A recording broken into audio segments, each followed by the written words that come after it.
Hi guys, James at RampantLionReviews again for you today with another beer review. For this one we are going to head over to Germany once again, and we're going to continue on with this little mini-series of German beer reviews that I've been doing for you over the last few videos. Now, the beer that we're going to have a look at today is from a brewery that has actually featured on the channel once before, albeit that review came 5 or 6 years ago at least, if memory serves me correctly. But these guys are a very well respected brewery. They're quite sizable as well, and their beer travels quite widely across their home state, if memory serves me correctly. But the beer itself is one of my favourite German beer styles. I don't get to review all that many of these, so whenever the chance arises I jump on them, but this is supposed to be a really quite nice example of that style. So I'm hoping that what I've heard is true about this one. So needless to say, I'm very curious to see what this beer is going to have in store for us. Hopefully it's another good beer. Hopefully it makes for an interesting review, and as always I hope that you guys watching enjoy my take on this one as well. So yeah, for this review then we are going to head to the state of Bavaria, Bayern. We're going to go to a little bit north of Munich and a bit to the south of Ingolstadt, almost halfway between the two in fact, to a little village called Scheyern, and that means that we're going to have a look at my second beer from Klosterbrauerei Scheyern, or the monastic brewery of Scheyern. But this particular beer is called Poculator. It comes in at 7.6% ABV, and this one is a Doppelbock. So yeah, basically a big, strong brown lager beer. So yeah, I always love to review new examples of this style that I haven't come across before, and I do remember that the Helles beer I had from these guys before was pretty damn good actually. So yeah, when I got the chance to have a look at their Doppelbock, that was something I was very interested in. But let's crack on with this one then and see what the beer has in store for us. So, as always with my reviews, I'll tell you a little bit about the brewery before we taste the beer, and since this one is a Klosterbrauerei, or a monastic brewery, as it would be in English, we'll talk a little bit about the history of the monastery as well. It's got quite a long and interesting history, this one, I have to say. The brewery's a little bit newer, but you can of course just fast forward to the tasting if that's what you want. Do please consider subscribing to the channel if you want to see more beer reviews. All the usual social media is down there in the video description as well, and remember you can go into the channel homepage and search for beer using the geography tagging system. So just go in there, use the little search bar, put in your hometown, state, county, whatever you like. If I've reviewed beers from area that you search for, they will pop up. Failing that though, you can check out the playlist of beers from different countries. You'll find this one in the German playlist along with a number of other things, and we can of course you can of course have a little look at the playlist of beers from other countries as well. But yeah, let's go on to the brewery notes then, and I'll tell you a wee bit about Klosterbrauerei Scheyern and the history of the monastery behind it. So yeah, I will apologise in advance for any bad German pronunciations in this video, but I'll try my best. So this brewery, as I've mentioned to you already, is from a little town called Scheyern, which you'll find to the north of Munich and to the south of Ingolstadt, famous of course for the Audi factory. And it's pretty much about halfway between the two places. But it's part of a monastery, as the name Klosterbrauerei will tell you if you know your German. But the founder of the Scheyern monastery is widely considered to be Countess Haziga, who was the widow of her second husband, Count Otto II of Scheyern. But apparently back in 1076 she left to live in a wooded area called the Adelprecht, which is now known as the Bayerischzell. But a short time later she was joined in 1080 by 12 monks after the Benedictine reforms, and thus the construction of the original monastery began. But this old building, known as Martinsmünster, is considered the oldest surviving building in the Hissar in Bavaria. But in 1104, Count Otto III of Scheyern began building another monastery on the Petersberg Hill near Eisenhofen, Dachau, and the local church is apparently an outstanding example of Hissar architecture. But by 1119, Otto V was calling himself the Count of Wittelsbach, and he abandoned his ancestral castle in Scheyern, and this castle then became home to a Benedictine monastery after they moved from St. Peter's Hill. But apparently it was immediately subordinated to the papal chair to prevent what they called worldly patronising, and I'm not sure exactly what this meant, to be honest with you. But the monks constructed their church and monastery according to the Hissar scheme, whose basic measurement method, if you like, or unit, is a unit square of 9.6 metres or 32 feet. But you can still find this in many buildings in the town today, and when this monastery was built, it was apparently aligned with the other monastery to the east, and the chapter church was near the former burial ground and castle chapel. But the engagement of King Stephen of Hungary and Princess Gisela of Bavaria, who was the sister of Emperor Henry II, took place in the monastery in the year 996 in the royal chapel. But this is remembered in an inscription on the former castle chapel wall, from what I understand. But shortly after the founding of the monastery, they built their own church in honour of St Martin in the area of the present-day parish cemetery in 1144, but apparently this burnt down twice in 1171 and then again in 1183. But Abbot Baldemar, whose leadership came during the reign of Count Conrad III, brought the cross relic to the monastery from Dachau, and he presented the traditional plans for the affiliation with the St John's Church. But the monastery was consecrated officially in October of 1215, and it was a three-nave Romanesque basilica without a crypt, but with alternating columns, and it was a little bit smaller than it is today apparently. But the building had a porch, and on the south side of this, Abbot Conrad, who reigned from sort of 1206 until 1226, installed the so-called All Saints, later the Dreikönigskapelle, which was consecrated by Patriarch of the Aquileia, Wulfgar. But Abbot Heinrich, who was there from 1226 to 1259, later added the St Catherine's Chapel and the tower, and during this time the monastery apparently excelled in design and illustrated books which were known as the Conrad books, and these can be seen today in the Bavarian State Library down in Munich. But the Gothic building period began with Abbot John I of Tegernsbach, who was there from 1436 to 1449, and this increased the tower by one floor, and also the addition of a new high altar which was called Anschafte, which was built on the south side of the church after the removal of the right apse. But Abbot Georg I Sperl, who was there from 1467 to 1489, created a new vestry for the choir to the west of the monastery, and this was called the St John's Chapel. But Abbot John III Hirschbeck from 1548 to 1558 rebuilt the church chapter, John's Church, and completed the vaulting of the cloisters, and later under Abbot Georg II Neubeck, from 1558 to 1574, the church was extended by 7 metres so they could create a barrel vault, and they also modified the column to give better amplification in the church. And Georg also built the Elizabeth Chapel, which is still preserved in its original form as one of the last Gothic buildings. One of the last kind of untouched Gothic buildings in Bavaria. But under Abbot Benedictine I Prumer, from 1574 to 1610, the construction of the Coventbaus with the library was completed under the supervision. Was started, and it was completed under the supervision of Abbot Stefan Berger, who was there from 1610 to 1634, and it's retained in this form today, but it was renovated in 1623 to appear in the Renaissance style with the addition of 2 side chapels. But Abbot Corbinian Reich from 1634 to 1658 restored the damage from the 30 Years' War, and it created a new institution at the monastery church called the Johanneskapelle, which is apparently a rosary chapel, and this brotherhood was founded in 1624. So you can see from this history so far that it's actually quite complex, and there was a lot of things going on. But Abbot Celestine Baumann, who was there from 1693 to 1704, was apparently certified in Augsburg, and he carried out major work to the ceiling in the monastery, which is preserved since the Renaissance, and the tower was installed with a huge lantern in 1656 after a lightning strike. But major restorations of several buildings were carried out between 1738 and 1739, and a new library was also constructed under Abbot Placidus Forster, who was there from 1734 to 1757.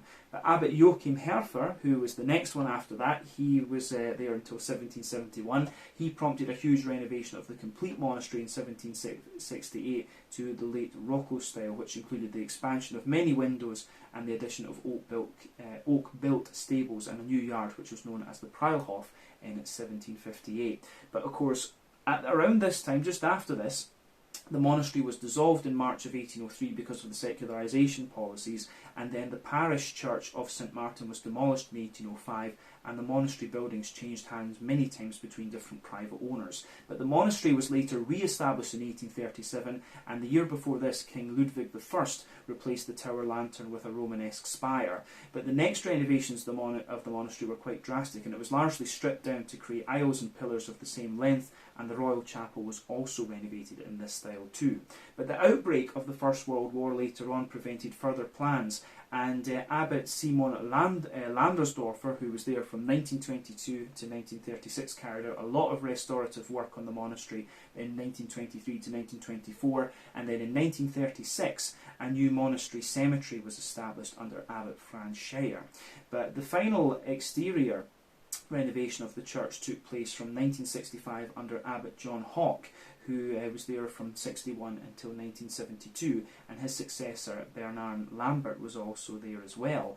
But the interior was also renovated between 1974 and 1980, and apparently they changed their choir designs to coincide with the 1500th birthday of St Benedict and the 800 years of the Shire Cross and the 800-year anniversary of the Wittelsbach as well. But the parish was apparently ascended to the collegiate by Pope John Paul II in 1980. So this place has been a major centre, if you like, of Christianity, it seems. But throughout its time, the Scheyern Monastery has been well known for being involved in education. They taught local children about painting and literature, and they also hosted a humanities college in the 1970s, which was called the Scheyern Gymnasium Oberpfaffenhohen, if I'm pronouncing that correctly, probably not. But today, this is a state vocational high school, and this it became this back in 1976.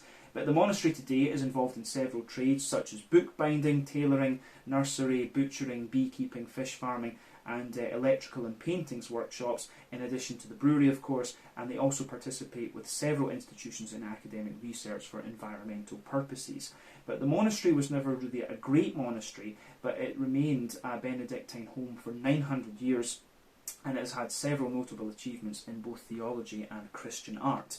But the kind of modern incarnation of the brewery was founded back in 2006 after a complete renovation of the brewery, and there was a restaurant there as well, which was taken up to modern standards, and the current brewmaster is Tobias Huber, who is from Eichach, and he completed his master's schooling in Munich and was apparently top of his class. But he also received the Bavarian State Prize for his beers too. But the Scheyern monks have a very capable brewmaster in Tobias, and he produces the beer for the local area and the monastery restaurant. And like I said, this brewery does have quite a sizable capacity, so you can find their beers in different parts of Bavaria. I think the one that I bought originally was bought in Bamberg to the north, which is of course a very famous beer city. So if you can get that stuff, if you can get this brewery's beers in Bamberg, you know you've got a good quality beer. But yeah, that is everything I can really tell you about Klosterbrauerei Scheyern and Kloster Scheyern for the moment. A very long history, that one, but I hope you guys enjoyed it nonetheless. But they produce somewhere in the region of like 12 or so different beers today, and there's a whole host of different things you can try, but mainly, of course, German traditional styles. But yeah, let's get on with the actual beer review then and have a little look at the beer itself. So I'll let you have a wee look at the artwork on this one before we open it up. You can see that the label of this one got slightly damaged. I'm not sure exactly how, but you can see there was a little chunk taken out of it, but for the most part it is okay. But there you can see the outline of one of the old monasteries there on the side. But yeah, very traditional, old school German Bavarian label there. So you can see that also on the little top label, which I think is great. And yeah, you get a really nice little kind of bottle cap on this one too, which I think is good. So yeah, this one is a half-litre bottle. Like I said earlier, it's a 7.6% beer, this one. And that is kind of what you would expect of a Doppelbock, to be honest with you. But yeah, it looks very, very nice, this one. Very nicely presented. Like I said earlier, it is a 7.6% Doppelbock, and yeah, it should be really quite nice. So let's get this guy out into the glass and see what it's all about. I love my Doppelbocks, so very much looking forward to trying this one here, and especially to try another beer from Scheyern after quite a long time. So let's get this guy out into the glass and see what it's all about. We'll try and give it a little bit of a more hardy pour and get a little bit of head on it, as you always should want from your German beers, and I think we've got it pretty spot on this time. So there you are. Yeah, I have to say I'm quite pleased with that pour. There you are. You always want a good little bit of foam with these beers. So anyway, you can see that this one has poured pretty much as you would expect of German Doppelbock. So you can see we've got about a 2-finger frothy, I would say kind of light fawn coloured head on this one. So 1 or 2 Big bubble sticking toward the side of the glass, but it's kind of steady stream of stuff going up toward the head there. But you can see a kind of, you can see that the surface has some nice kind of medium-sized bubbles there. So yeah, I think the way this goes together is really quite nice. So lovely kind of foamy character to the head there further up, but you can see medium-sized bubbles on the surface, and that head is just going to gradually fade away and give us a kind of thinner, foamy layer. But yeah, if I shine the light through this one, this has got that lovely, typical sort of dark chestnutty colour which you would expect of the style. So it is actually quite a clear one, this as well. There's not really much in the way of natural haze to this beer, as you can sometimes get from this style. But remember, the colour of your beer depends on a few things. One, the type of malts that you use. This goes a long way to determining your EBC rating. Two, length of your wort boil is also going to play a role, because the longer you boil the wort, the more the sugars caramelise, and thus you get a darker colour of beer. Any barrel aging that you do, or any adjuncts you put into the beer, will affect its colour too. But when it comes to Doppelbocks brewed in Germany, for the most part, you don't have to care about that. Sometimes with the American brewed ones, the adjuncts and the barrel aging can play a little role when it comes to the colour of the beer. But yeah, this one, nothing untoward about its appearance when you consider what style it is. But remember, the Doppelbock as a style, or the Bock beers, come from this German city of Einbeck, and basically what happened with these beers was that the Einbeckers took their beers down to Munich. The Münchners made fun of the Einbeckers' accent, and that was why they started calling these beers Bocks, because it sounded to them like the Einbeckers were saying Bock, like the word for goat, and that's why many Bock beers and Doppelbocks have the goat on them, because that was the word for goat. So yeah, these beers are of course lager beers. So lager beer by definition is a beer that undergoes fermentation at a low temperature using a bottom fermenting yeast, about 8 to 12 degrees Celsius, whereas ales use top fermenting yeasts at higher temperatures, usually about like 15 to 18 degrees Celsius. But yeah, that's a very brief thing about the style. But we've gone over the appearance of this one. We've given you the technical definition of the box. The Doppelbock, of course, means a double or a stronger bock, which is quite obvious when you look at this one. But basically, these beers are quite strong, Dunkel lagers, if you like. And I love the big brown sugary things. Scotch ales, Doppelbocks, quadruples, American barley wines as well, and old ales, generally speaking, are kind of right up my street too. But yeah, I think that's everything we really need to say about the appearance of the beer. So let's have a wee look at the aroma then, and just see what this one has in store for us. Oh yeah, I'll tell you something. This beer gives you everything you would want from the style, but it just strikes me as one of the smoother examples of the style that I've come across. It's lovely. Really nice balance between the sweetness, the breadiness, the hoppiness, and also it's got a very light fruity character to it, this one as well. This strikes me as if it's just going to be a really nice, smooth Doppelbock, but also kind of fairly light and drinkable, which you do want to an extent from this style because it is a lager.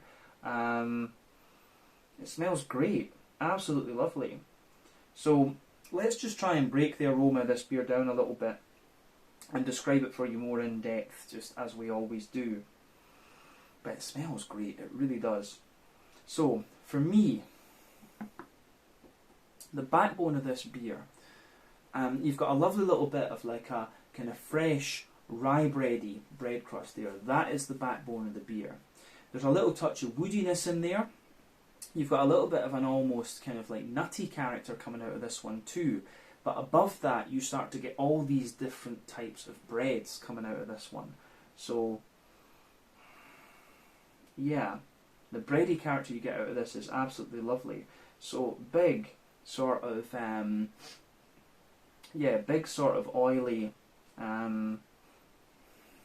big sort of oily, like slightly caramelised rye bready notes coming out of this one, which are great.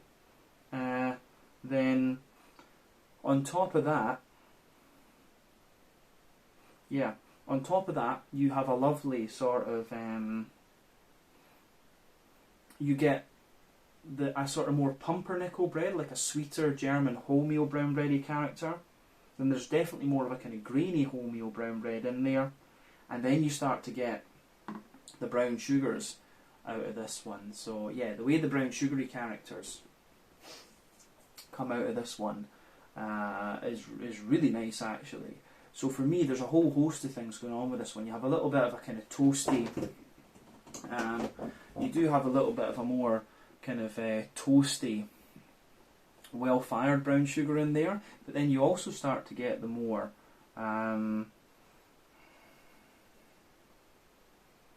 yeah, you also start to get a little bit more of the kind of oily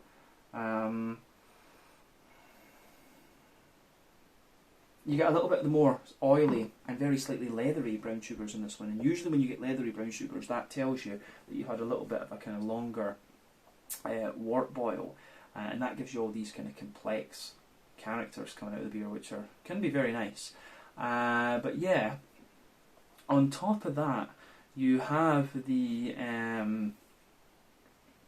on top of that, so you've got the toasty brown sugars, you've got a more leathery brown sugar in there, but then you've got a wee bit of like a kind of sweet caramel, but you've also got a little bit of that more kind of complex and oily kind of treacle molasses sort of thing coming out of this one. So yeah, the way that goes together I think is really nice. Yeah, a little bit of nuttiness coming out of this beer into the aftertaste too, but yeah, these are all things that you would expect from this style. On the hoppy side of things with this one, yeah,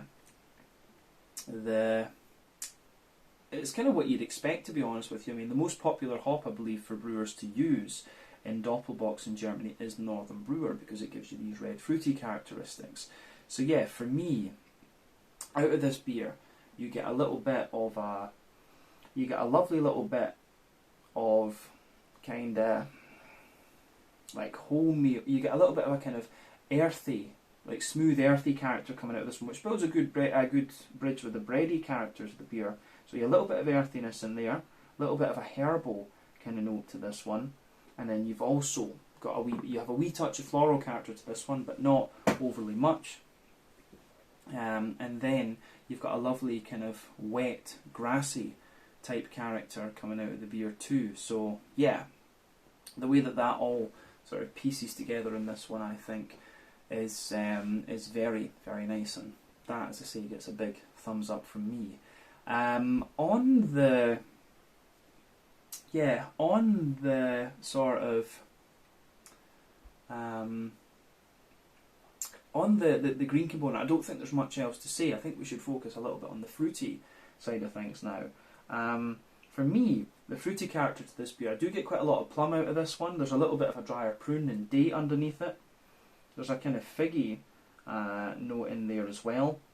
But I get quite a little bit of like blackcurrant and maybe a little bit of blackberry out of this one. So me, blackcurrant, fig and plum are the most prominent fruity characters out of this one. So yeah, the way that goes together is really quite nice.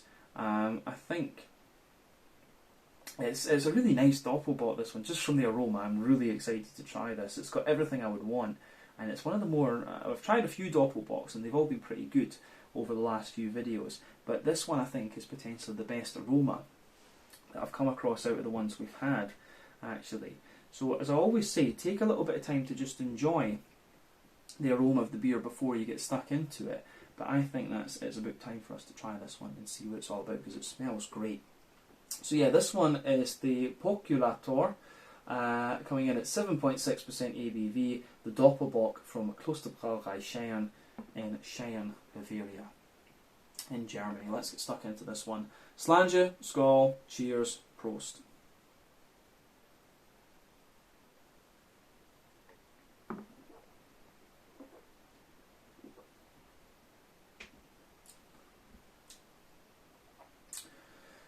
Yeah, I have to say, it's pretty damn good.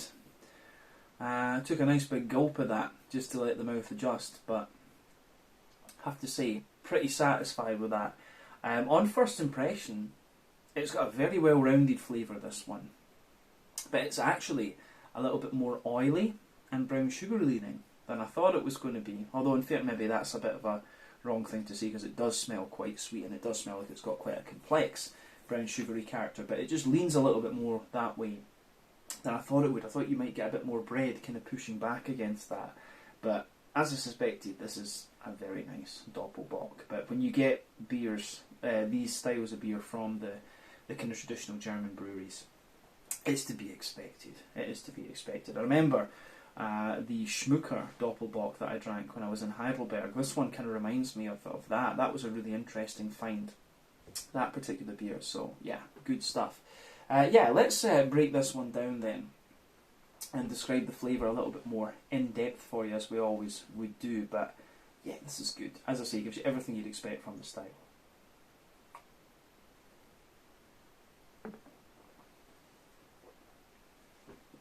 So yeah, middle third of your tongue with this one then. The backbone of this beer is a lovely kind of smooth, sort of rye bready bread crust there. You can feel that forming the backbone of this beer. So you got lovely kind of smooth rye bready bread crust in this one. As you move further forward from that, you've got a wee bit of a more kind of woody character coming out of this one, which is great. So you got a lovely kind of smooth wholemeal brown bready character, and there a little bit of woodiness going further forward. But yeah,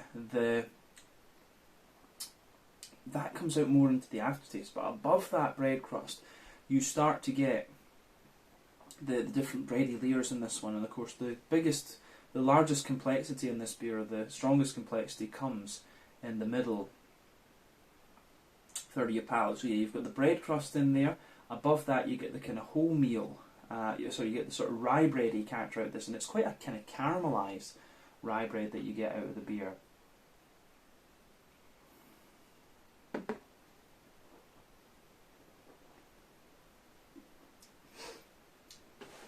Yeah, so there's a nice kind of caramelised rye bread sitting on top of the beer there. But yeah, yeah, a little bit of caramelised rye bread almost. Then on top of that, you start to get the kind of sweeter, kind of pumpernickel type quality out of this one. And then above all of that, you've got a lovely more kind of wholemeal brown bready character coming out of the beer. So yeah, the way that the bready layers come out in this one, I think, is really quite nice. A bit further forward on that pumpernickel layer, you do get a wee bit more of a kind of nutty character in there, and you can also feel that in the kind of wholemeal brown bready layer as well. The nuttiness just kind of comes out there, and that lingers into the aftertaste. But above all the bready layers, you start to get the brown sugars coming out of this one. So yeah.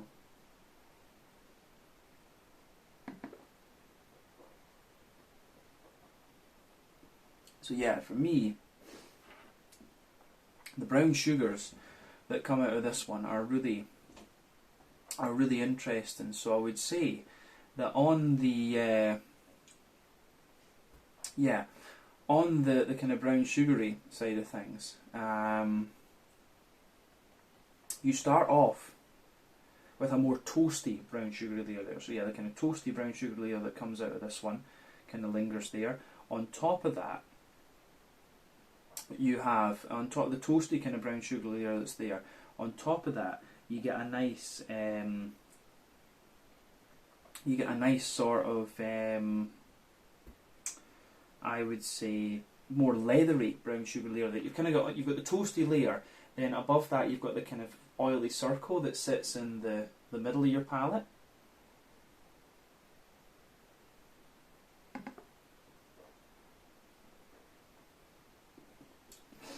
So the kind of leathery, kind of brown sugary character in this one is quite interesting, because it doesn't indicate too long a wort boil, and it's not too dry either.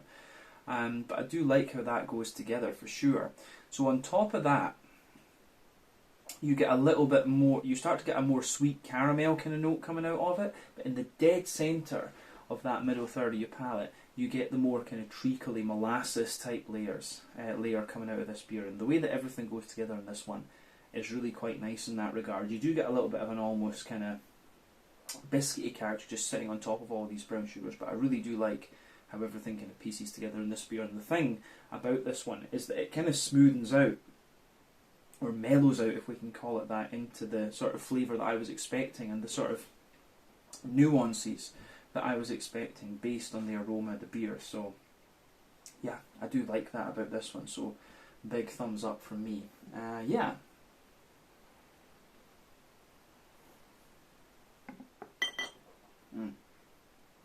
So that's the middle third of your palate covered in this one. Let's go to the back third of your palate then. As I've often said, the back third of your palate is going to give you similar flavours, just at different intensities, but do remember that general trend with your palate, that sweeter flavours come out further forward and more dry and bitter flavours come out further back. So for me, the border region between middle and back third of your palate, you get a little bit of bready build up in there. You can feel there's a nice sort of rye bready base to it, the pumpernickel in the middle, then the wholemeal brown bread on top, and then you've got the base of that back third of your palate has a little bit more of a, how would you say, it has got a little bit more of a kind of drier bread crusty character to it. You feel the sort of rye bread crust is that little bit drier. On top of that, you get the on top of that, you get a more kind of crackery type note out of this one, which is kind of interesting. Then you get the rye bready layer, which feels a little bit lighter and more airy, but still actually quite sweet and caramelised. Above that, you get the pumpernickel bread, which again feels a bit lighter and more airy. And then above that, you get the more kind of wholemeal brown bready character coming out of this one, which I think is really nice.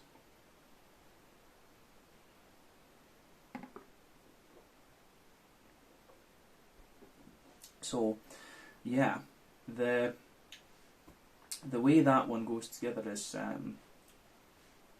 really quite nice in that sense. The back third of the palate is really good, but then what you'll feel above that is you'll feel some of the brown sugars just creeping over the top of it and giving you a wee bit more dryness, and then you get the yeasty side of the beer. So the yeasty side of the beer for me in this one is like a really dense mix of rye and pumpernickel type bread. And yeah, the way that that goes together, I think, is really quite nice. So yeah, really dense kind of, really nice kind of dense brown bready character in there.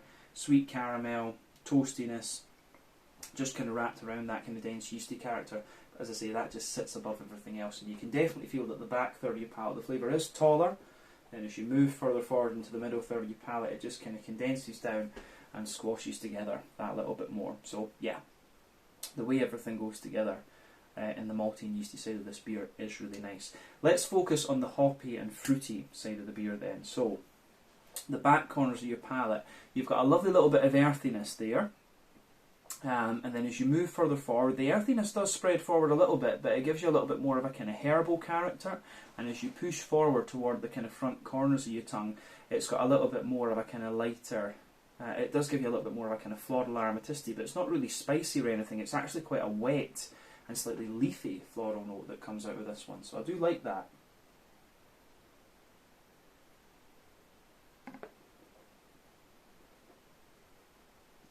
And yeah, for me, round the front curve of your tongue, you've got a really nice kind of wet grassiness to this one as well. But this beer, it is a few months old, I will point that out, so I'm not sure exactly when it was bottled right enough. Does it give I think no, it says it was best before the 7th or it is best before the 7th of January 2024. So I'm guessing it might have been bottled on the 7th of January, like either this year or in 2022. I'm really not sure if they put a year or two as the date for this beer. Probably a year, knowing, you know, just from basic knowledge of German beers, but it is a few months old, so a wee bit of the hoppy character will have dropped out of this one, but I find the green component quite wet in this one, but you still get a wee touch of zestiness out of the grassiness in this beer, whether it's 6 months old or 18 months old, you still get a little bit of that out of this one. It would be 8 months old or 20 months old, I think, actually, come to think of it, but still, it's in good condition, this one, we can say that. But yeah, I think that covers the green component. So let's focus on the front third of your palate just to round off. So the border region between front and middle third of your palate, you get a nice little bit of bready build up in this one. You can feel that there's a nice little touch of a kind of You get the rye bread in the base, and again you get the pumpernickel and the brown bread just sitting above that. Then the base of that, kind of front third of your palate has a little bit more of a, it has a little bit more of that kind of rye bready base. Where you get the kind of bread crusty character there, the rye bready base, and then you get a mix of the pumpernickel and the smooth brown bread just sitting above that. So yeah, really good stuff.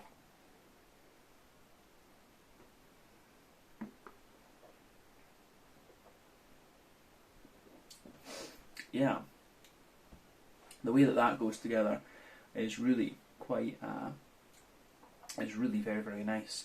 So that gets a big thumbs up from me for sure. The base on this one is good, but then above that you've got that lovely oily bubble where the juicy fruity esters just roll the way out of the beer. So let's look at that. At the back of that front third of your palate, then you can feel a mix of things going on. So when you take the beer in, you get a little touch of raisiny sharpness out of this one, but then underneath that you get a little bit of plum, but then mainly a prune and a date on that back part of the front third of your palate. As you move further forward from that, you get more of a, you get the plum and the prune, and then underneath that you get a bit of date and a bit of oily pear and sultana and stuff as you move further forward.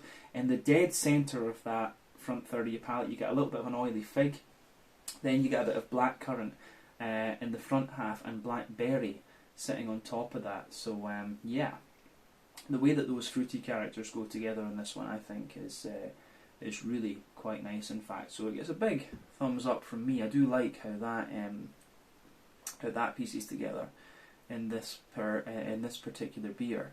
But yeah, I like that. I do like that about this this beer. It gets a big thumbs up from me. The fruity side of it is nice, and you get more kind of plum. You do get more kind of date and sultana and shit like that out of this one, which is really quite nice. Yeah, I wasn't quite expecting that from the fruitiness. I thought it'd be really quite oily and plummy, but yeah, still that does go together really nice in this one. And I think that concludes everything we need to say about the fruity part of the beer. So we can round off the tasting section with a look at the mouthfeel then. So let's do this. Mouthfeel time.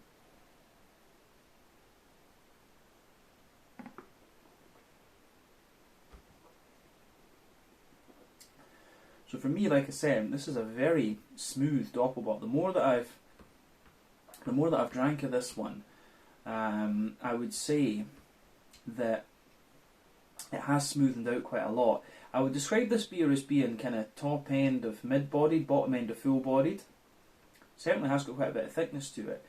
Carbonation is very, very smooth. It almost has like a slightly creamy character to the mouthfeel, which is really interesting. But still, you get a bit of that cleanliness and so on that you would expect of a lager beer. Carbonation has a little bit of prickle to it, but yeah, as I say, not overly much. But yeah, very, very smooth beer, this one. In terms of IBU, I think this is a fairly standard sort of 20, 25-ish IBU beer. It does have a fair bit of dryness to it though, which comes from the kind of brown sugary side of things. But yeah, the way that goes together is really quite nice, actually. So like I say, it gets a big thumbs up from me in that particular regard. So yeah, malty base in this one, like I said, it's got a bit of dryness underneath, smoothness in the middle, then sweetness on the top, and quite a dry sweetness at that. Then you've got a lovely oily, fruity character coming out of this one. So yeah, the way that this goes together, I think is really quite nice actually. Interesting stuff, really interesting stuff actually. Yeah, I think that's really quite nice. I don't think there's anything more we need to say about the mouthfeel. Just a really smooth, kind of oily but slightly creamy Doppelbock, this one, and it goes to the nice lovely oily fruits and quite a dry fruity character out of it too. But beautiful beer, this one. I certainly wouldn't hesitate to drink it again, and this does make me want to try a few more of the Klosterbrauerei Scheyern beers. So we'll need to see about making that happen, and I think next time I'm going to shorten the history notes in this video a little bit, or for this brewery a little bit we should say. But yeah, I think this one is done. So once again, thank you for watching my beer reviews. Until the next time, please like, subscribe, share, all the usual YouTube stuff. Let me know your own thoughts on this beer in the comment section below. Let me know what your favourite beers are from Klosterbrauerei Scheyern, and we will see about adding more of those to the channel at some point in the future. Do give me some other Doppelbock recommendations too, because I absolutely love this style, and this is a really nice one. I think out of the ones that I've tried in this little round of reviews, this has potentially been my favourite one. But yeah, this has been really good. So thank you for watching my reviews. Until the next time, please like, subscribe, share, all the usual YouTube stuff. Check out my social media, check out Klosterbrauerei Scheyern social media if they do indeed have that. But until then, sláinte, skål, cheers, and see you guys on the next review. Ciao just now.